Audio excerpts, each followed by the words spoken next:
The Bible speaks of beings called the Nephilim. They challenge our understanding of the ancient world. The Nephilim were not ordinary people, they were giants possessing incredible strength and size. Genesis chapter 6 verse 4 offers our first glimpse into their existence.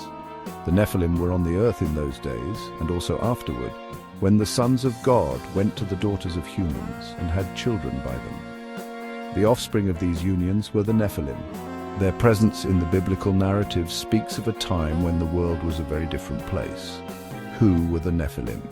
These questions continue to fascinate and inspire debate among scholars and believers alike.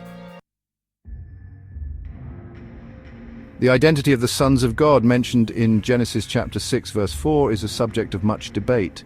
One interpretation suggests that the sons of God were fallen angels. These celestial beings seeking to corrupt God's creation took human wives. The result of these unions was a race of hybrid beings, the Nephilim. Another interpretation proposes that the sons of God were powerful human rulers. These rulers, driven by lust and a desire for control, took multiple wives and sired many children. Their offspring, due to their lineage and upbringing, became the mighty men of renown, known as the Nephilim. Regardless of which interpretation one subscribes to, the union of the sons of God and the daughters of men had a profound impact on the world. It led to the emergence of the Nephilim, and with them, a period of unprecedented wickedness and violence. The Nephilim are not solely confined to the early chapters of Genesis. Centuries after the flood, their presence continued to haunt the memories of the Israelites. As they prepared to enter the Promised Land, they received a fearsome report from their scouts. Numbers chapter 13 verse 33 recounts the terrifying encounter. We saw the Nephilim there. The descendants of Anak come from the Nephilim. We seemed like grasshoppers in our own eyes, and we looked the same to them. The Israelites, hardened warriors who had witnessed God's power firsthand, were reduced to quivering fear. The land they were promised, flowing with milk and honey, was also home to giants, descendants of the Nephilim. This encounter with the descendants of the Nephilim served as a stark reminder of the past. Would they trust in God's promise to deliver them into the land, or would they succumb to fear in the face of overwhelming odds? The emergence of the Nephilim coincided with a period of escalating sin and wickedness in the world. Genesis chapter 6 verse 5 tells us, "The Lord saw how great the wickedness of the human race had become on the earth, and that every inclination of the thoughts of the human heart was only evil all the time."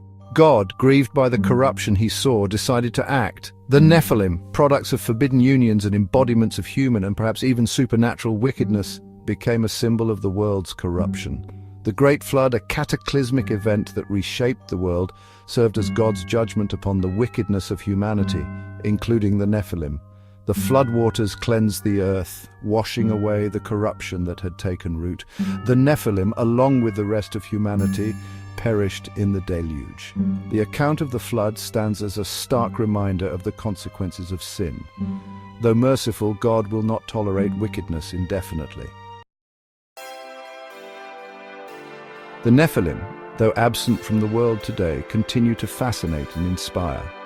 Their story, passed down through millennia, speaks to our enduring fascination with the unexplained and the extraordinary. The Book of Enoch, a non-canonical text considered scripture by some, expands upon the biblical account of the Nephilim. It provides a more detailed account of the fallen angels who fathered these giants and the wickedness that ensued. Though not part of the accepted canon of scripture, the Book of Enoch provides a glimpse into the way the story of the Nephilim was understood and elaborated upon in ancient times. The Nephilim remain an enigma, their true nature and origins shrouded in mystery.